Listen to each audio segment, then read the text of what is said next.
Well, hello. Oh, that was too much. Hello.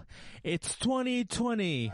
Yeah. Woo. Yeah, give it up for 2020. All right, yeah. Since it's the beginning of 2020, I thought it would be a good idea to just,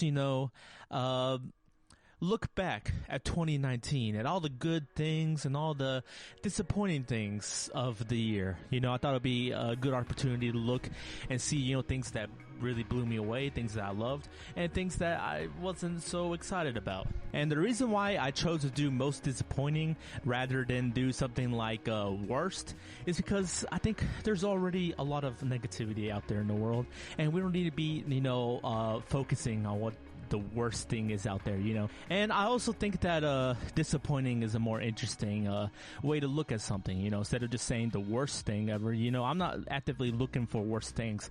I'm actively, I try to go into everything with, positivity. So, that's why I'm doing most disappointing. All right. But before we get into the video, one quick word from our sponsor, Shitty Mobile Game App. Hey, have you ever wanted to play a shitty ass mobile game? Well, I got the game right here. Everyone's talking about it. No one's playing it, but a lot of people are talking about it. It's annoying. You don't want to see it anymore, and it looks like the worst thing ever. But hey, it's right on your iPhone. Shitty Mobile Game App. Why does everyone have to do this fucking ad?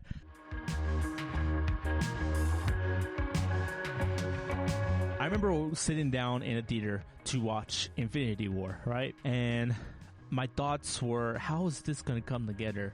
Like, how is this going to work? How is all this going to, how are all these characters going to intercept? And it turned out they made a really well crafted movie, and it was full of action, but it was really funny, and it had these small tender moments and these big overarching moments. And I love Avengers Infinity War. But my love for Avengers Infinity War made me even extra nervous. It made me super nervous for Avengers Endgame, because if they were able to make such a good movie with Infinity War, and then they throw it and they pass it up to the next Avengers movie, how in the hell are they gonna end it? How in the hell are they're gonna not only follow up Infinity War, was one of my favorite Marvel movies, period. How are they gonna finish all this? And they ended up doing it beautifully.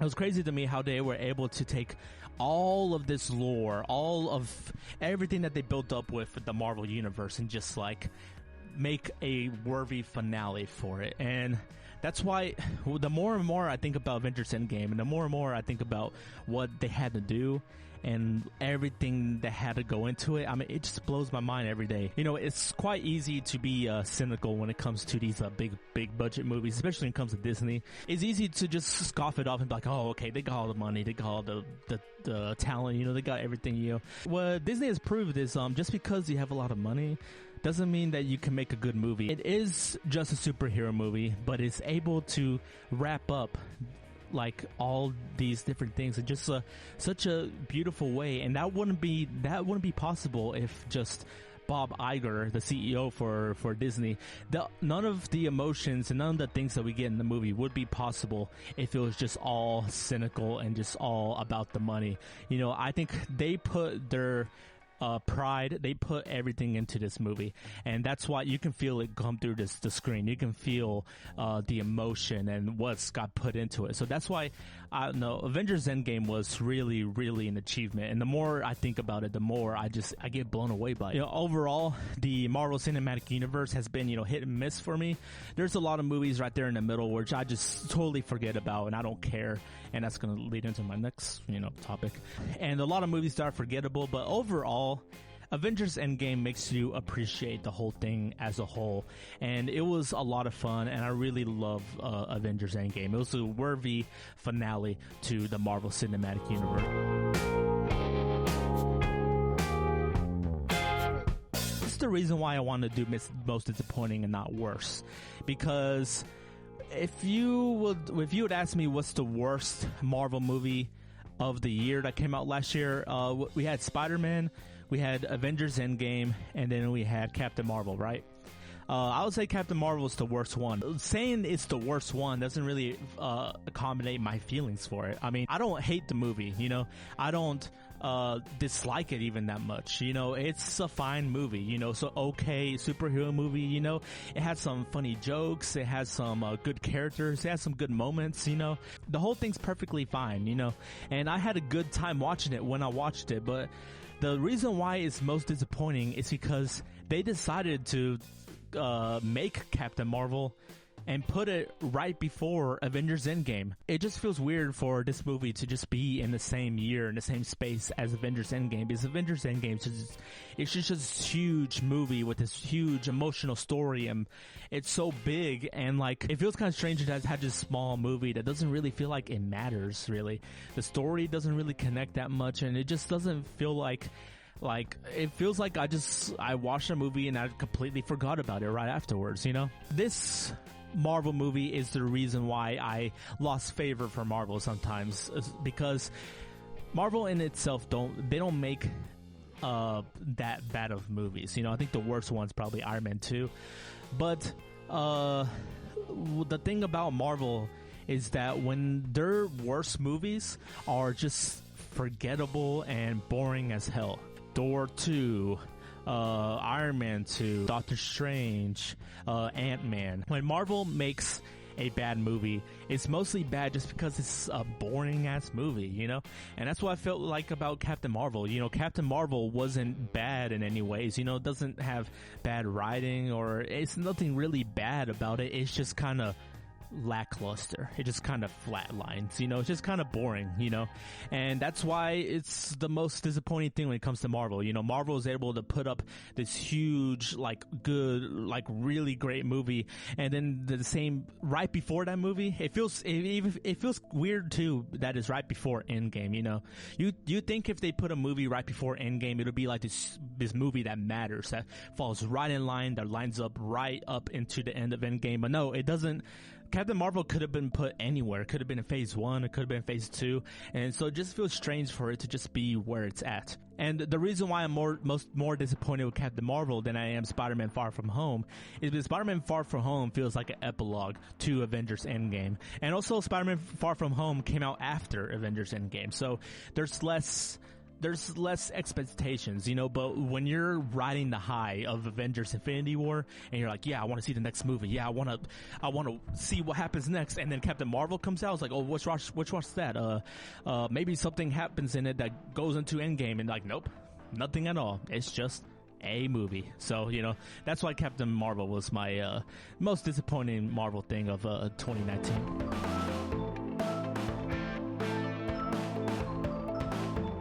I went to 3 concerts this year, and the 3 of them that I went to is I saw A Day to Remember,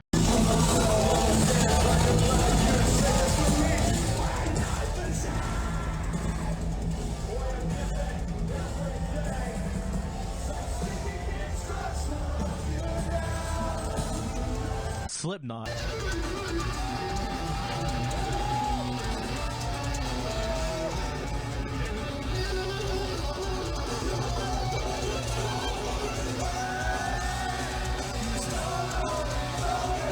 and Cane Hill.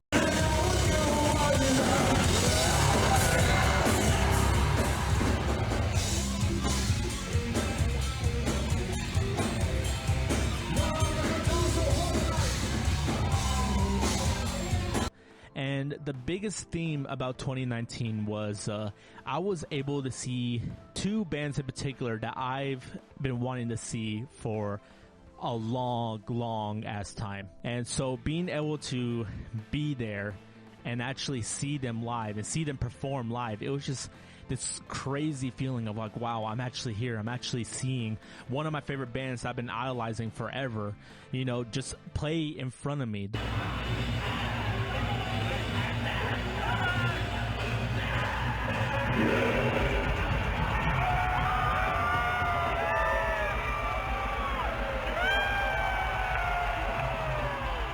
And they remember too. They remember I've been a fan of them ever since like 2010 or 2009. You know, I think I was just starting out high school. You know, they're one of the bands that got me into, you know, like this more like a pop punk kind of music, and like they have been a very influential band for me for ages. I love A Day to Remember.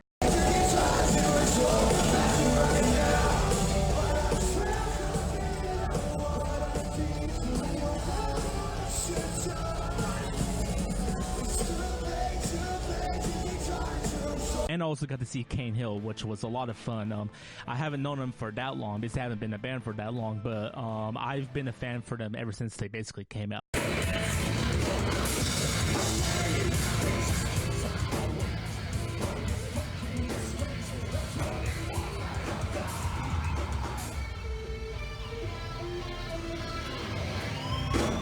So seeing them live was also really cool, and I got to meet them too.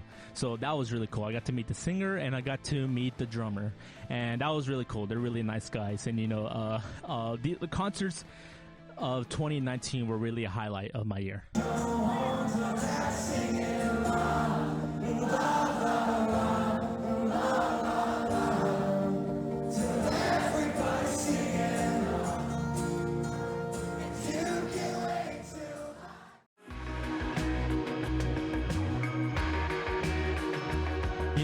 There were a lot of shows that came to Atlanta. That's around where I live, or Atlanta or Chattanooga. That's usually where I go to see shows. And there was a lot of concerts that came through that I had the opportunity to see, or I could have had the opportunity to see. And for some reason, I just didn't go see them. Sometimes, when you want to do something, and it's fun and you want to do it and you want to go out to do it, but like a part of you just wants to stay home and just watch TV or whatever. I had a lot of that this year. There were a lot of moments where I could have went out with friends, or I could have done stuff, but I don't know, for some reason this year I felt like I was more of a recluse than I usually am. And so that's why there were a lot of concerts like, oh shit, I should go to that show, I should go to that show. Well, I've been wanting to see that band forever, I should see them. And for some reason, I didn't do it. I don't know why. I only went to 3 shows this year. And for some people, that might be a lot of shows. But for me, last couple years, I've been seeing a lot of shows every single year. I remember, I think 2017, I saw 5 shows that year, or even 6. So, it was very disappointing for me this year that when I look back at 2019, I was like, oh crap, I only saw 3 shows. I should have saw a lot more. 2020, I want to go to a lot more concerts than I went to last year. At least 2 more. I like to 5 shows is probably my goal right here. I want to see at least 5 shows in 2020. That was a disappointing thing about 2019 is I wish I saw more shows. This year, I discovered a lot of podcasts. And I've always been a fan of podcasts. I remember 2013 or 2014, I started to really get into podcasts. And nowadays, there's just so many more podcasts, so many great podcasts out there. And for some reason this year, I just got into listening to a lot of podcasts. The reason why I got into podcasts this year a lot was because it feels like you're in a space with all your friends. It feels like you're listening to people either have a conversation and talk about a specific subject. And I don't know, it just makes you feel like you're communing with these people, Something about podcasts, it feels very intimate, it feels very real. So, it really does feel like you're having a moment with your certain creators that you love. And it's hard not to listen to podcasts when you have a lot of great podcasts to listen to. Some of the podcasts that I discovered this year were Podcast to Ride, This Film is Lit, the TTA podcast, the Park Stop podcast, and the Dead Meat podcast. So I just had a lot of fun listening to these podcasts that I really, really love and getting into their back catalog and, just discovering new things and new people. And, it was a lot of fun this year just listening and discovering new podcasts. It was a highlight for this year for sure. And I also listened to a lot of podcasts that I've been listening to for a while. The Wanger Show, that's a podcast that I've been listening to forever. Ever since they've been around, I've been listening to them. They're a lot of fun. There's these 3 guys, and they just talk about movies and shit, just basically whatever's on their mind, their lives, and it's a lot of fun. It's a really fun podcast, and they have great chemistry. And also Ear Biscuits. Ear Biscuits was one of the first podcasts I got into, and it continues to be a great as podcasts. Rhett and Link, very popular YouTubers. You know, they have Good Mythical Morning and like a ton of other shows that they're in and they produce. And they also have a book that came out this year, which I'm excited to read. I bought it, but I haven't read it yet. And, you know, I've been a fan of Rhett and Link in general for a while. I've been a fan of Good Mythical Morning, but one of my favorite things that they do is Ear Biscuits.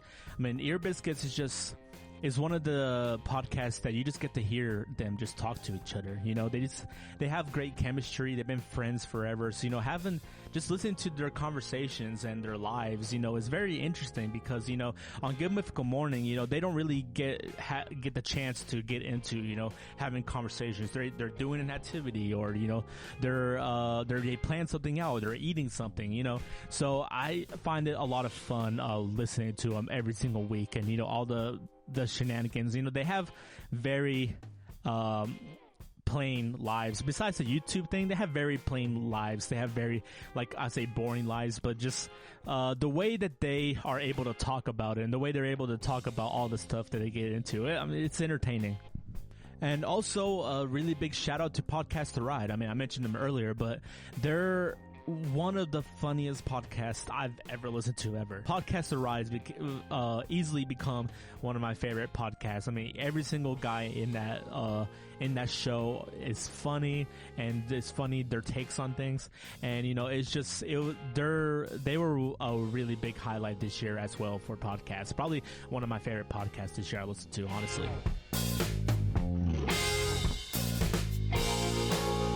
Gus and Eddie podcast is a fabulous podcast, okay? Don't get me wrong, okay? I put this in a disappointment for a very specific reason, okay? But I just want to get this out of the way. They're hilarious. They have really good chemistry. I mean, I really love hearing about their lives and like what they're doing with their YouTube channels and like just everything and their takes on things. You know, everything about the Gus and Eddie podcast is great. I love the podcast, honestly. Like, I'm a really big fan of it. You know, I listen to it every single week. So why would I put this in a disappointment? And that's because they've chose to do a very specific thing with the Gus and Eddie podcast that kind of disappointed my the way I was able to listen to it. See, if you haven't heard of the Gus and Eddie podcast or you haven't watched it or listened to it, they do a mail section during the Gus and Eddie podcast. Now, the segment itself is actually really good. It's really funny, and it's really fun to see them open stuff that got sent to them. And so, if I like the segment itself, why is it a disappointment? Well, that's because they put the segment in a podcast. Thing about podcasts for me is, the thing I like about it is because I get to, you know, put on my headphones, go grocery shopping, you know, go fill up my gas tank, you know, just go out, go driving somewhere. You know, I love podcasts because you're able to enjoy like this piece of entertainment, you know, anywhere on the go.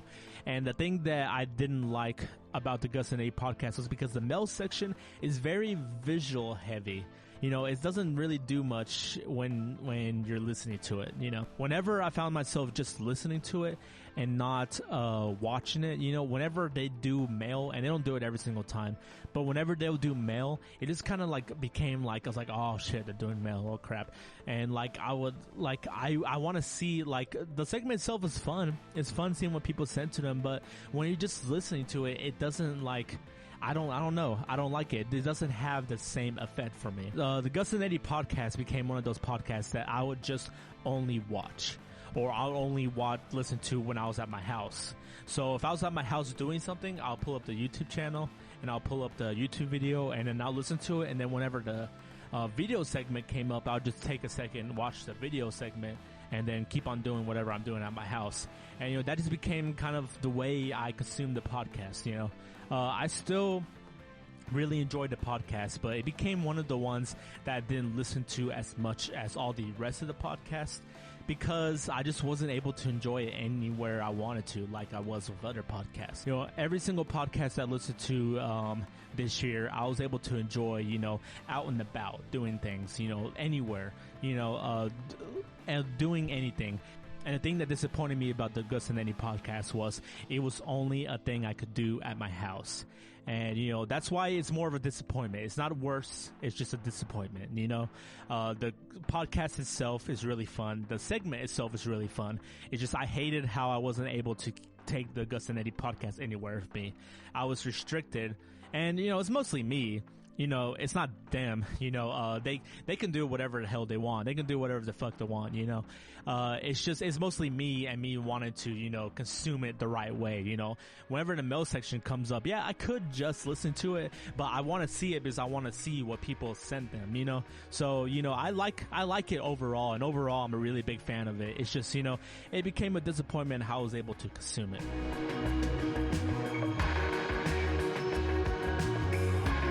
Man, 2019 was such a good fucking year for movies. Every year, you end up finding movies that you love. You end up finding movies that you like. You end up finding movies that you thought were overrated or overhyped.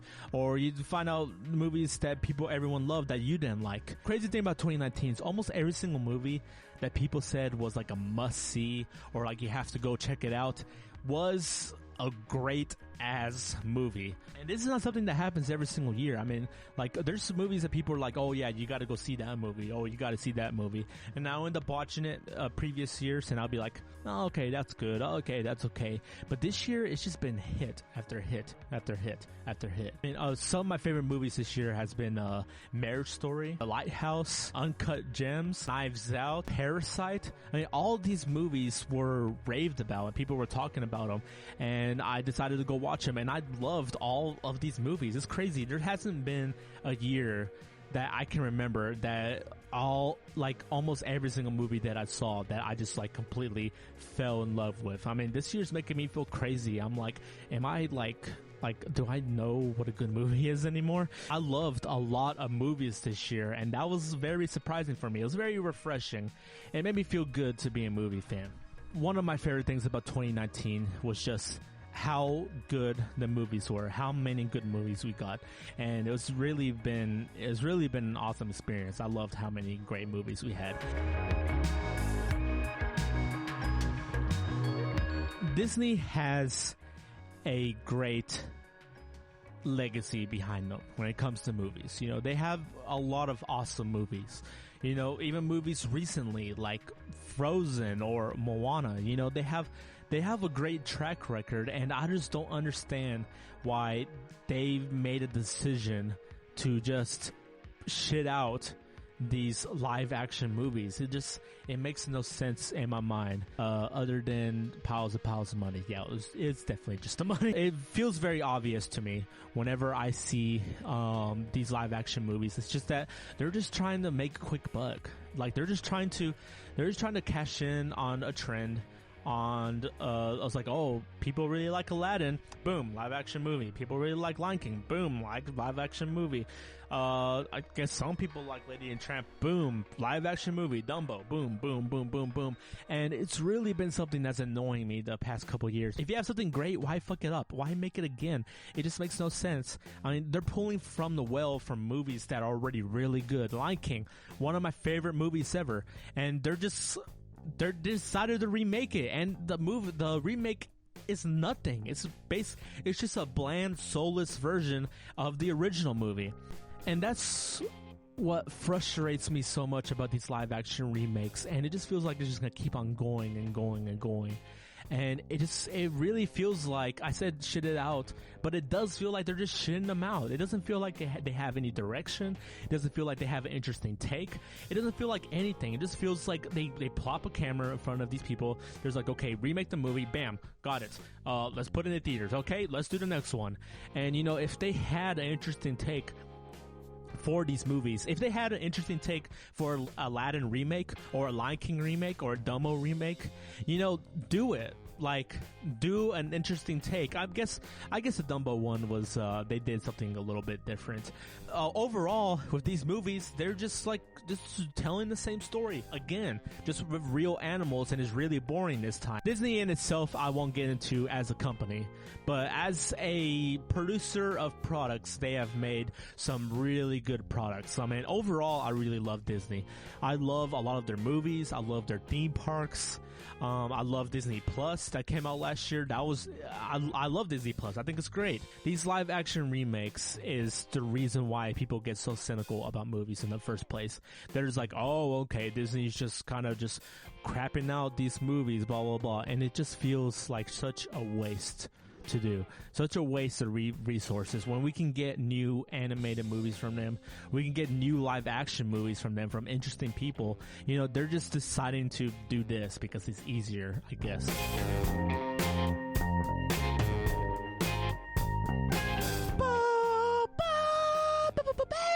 The Mandalorian is easily one of my favorite things that Disney has done with Star Wars since they got it. It's crazy how good it is. The show itself is really, really funny. It's action-packed. It has a lot of great moments. It has a lot of great emotional moments. I mean, the whole entire show, you're just seeing this guy with a mask on. I mean, you're just seeing his helmet. And despite that, you're able to get so much emotion through him, just through his voice and his body language and his mannerisms. And it's really quite crazy how much you, towards the end of the show, you feel for the Mandalorian, even though you never see his face. The thing I loved about the Mandalorian was it was able to bring people together. It was able to bring people that were really passive Star Wars fans, people that weren't Star Wars fans to begin with. It was able to bring in the people that love The Last Jedi, the people that hated The Last Jedi, the people that aren't really sure about the Disney movies in general. Or, like, there's a lot of division in the Star Wars fan community, and there's a lot of anger in the Star Wars community. And the great thing about The Mandalorian is it just feels like something that all Star Wars fans can agree on. It's very fun getting to see a whole bunch of people just be hyped up about something Star Wars. And, you know, I haven't felt that in forever. I think the last time I felt that was when the teaser trailer of The Force Awakens came out. And when the trailers first came out for The Mandalorian, you know, I wasn't that thrilled about the show, to be honest. It looked like too much like Rogue One for my comfort. It looked like they were trying to do this dark and gritty Star Wars story, blah, blah, blah, blah, blah. And that's not why I like Star Wars. The reason why I like Star Wars is because I like the fun, I like the emotionality, I like the themes, I like the messages. And The Mandalorian was able to bring all that. Yes, does it have dark moments? Yes. Does it have gritty moments? Yeah. Does it have violent moments? Does it have a lot of action? Yes. But it keeps the spirit of Star Wars, and that's why I love The Mandalorian so much. And there's not a lot more I could say about the show. This show was able to make me feel positive about Star Wars again, to make me feel excited about Star Wars again. Because ever since The Last Jedi and even The Force Awakens, you know, I've been a little down on Star Wars, you know, because The Mandalorian has been something, it's just been The Mandalorian's just been a breath of fresh air for me, and it's been a lot of fun, and I love The Mandalorian, and it was the best, it's one of the best things that Star Wars has came out with, period. It's great. Okay, this movie was a huge, huge disappointment for me. I mean, it was just incredible how unfulfilling it was. The way I can describe my feelings for Rise of Skywalker is I feel the same way about it that I do the Spider-Man series. Let me explain. The Spider-Man series is I love the original Sam Raimi Spider-Man movies. Spider-Man 1, the original one, it's a really good launching point and really good introduction to Spider-Man. And Spider-Man 2 is everything that movie is, but there's more. And it has better characters. It's more realized. It has a better story. It's everything that the first movie is, but just like more and better. And it's just such a great movie. And then Spider-Man 3 just drops the ball so hard. And that's the way I feel about this series too. The Force Awakens is a really good introduction. It's really fun. It has a lot of good moments. There's only one scene in it that I feel like it's not really that necessary, and that's the Rancor scene. But it's still a fun scene in itself. It's just I don't really think it belongs in a movie that much. Force Awakens is a really good launching point for these trilogy of movies that Disney was making. Then The Last Jedi. It did everything that Force Awakens did, but better. It was the characters were really loving and endearing. The stakes were put up even higher. By the end, you was left leaving like, where the fuck is this gonna go? Where's this? Where's that? You got to see Luke and his triumphant ending in it, and it was just The Last Jedi was a great. I love it even more than The Force Awakens. I think it's a lot better than The Force Awakens, and The Last Jedi made me so hype for the last movie in this series. And unfortunately, the last movie in this series was not that good.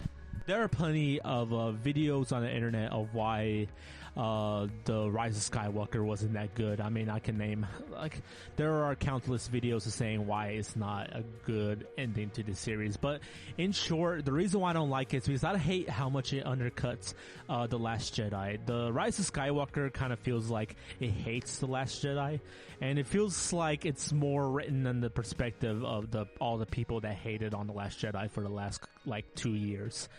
And that in itself was really disappointing, because instead of embracing your last movie, instead you just say fuck you to it, And also the Rise of Skywalker doesn't follow up on that much at all. The movie just leaves you feeling just empty and hollow, and it's not the ending that I wanted for this series, and overall makes the whole series as a whole just kind of feel like a bummer. When I first came out of The Rise of Skywalker, I kind of just forcibly said that I liked it. I was with someone and they said, how do you feel about that? I was like, well, I liked it. There's certain things I liked about it. But the more and more I just thought about the movie, the more and more it just rubbed me the wrong way. I hated that Rose was barely, she wasn't in the movie at all. I hated the way they took out Leia. Just seemed kind of, it didn't seem like it had the impact that it needed. I hated that the movie was just so 1,000 miles per hour. It's just go here, go there, and it doesn't feel like the movie has any time to breathe. It's just so much shit happens, and then at the same time nothing really happened at all. All the things that I wanted the series to focus on. I wanted it to focus on Kylo Ren's redemption.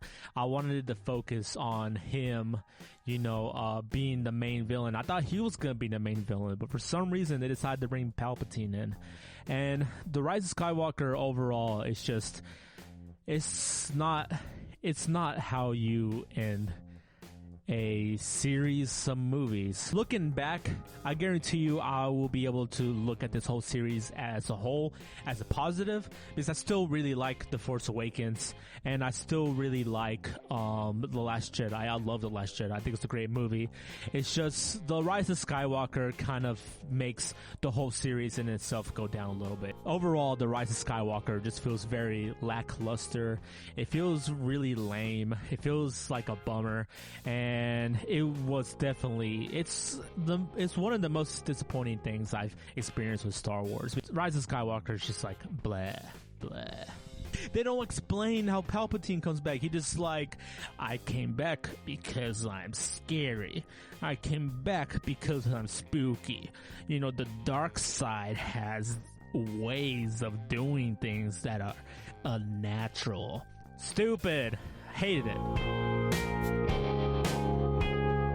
Like every other year, you're gonna have good things that happen, you're gonna have bad things that happen, but overall 2019 was a good year, and I look forward to 2020 and what 2020 has in hold for me. I look forward in seeing what new movies come out, what new things happen, what new opportunities arise for me in 2020, and I hope you do too. I hope that 2020 has started out great for you. I hope that you have a great 2020, and I hope that you just have a great life. And if things aren't going the way you think they're going, or 2020 didn't start out great and you're disappointed with it, I just hope that you're able to come through it a better person. And I hope that we can just look into 2020 and just enjoy life as much as we can and just look at it with a positive light, So I hope you had a great day. I hope you had a great year with 2019, and I hope we have a great 2020. It's 2020. It's now the 20s. That's weird, right? Now decades have names again. I hated that 2000 as 2010s don't really have any names. I don't know. I just hope that everything's good for you, and I'll see you next time with a video a lot sooner than what this video came out. And I just hope that everything's great for you. Bye. See you later.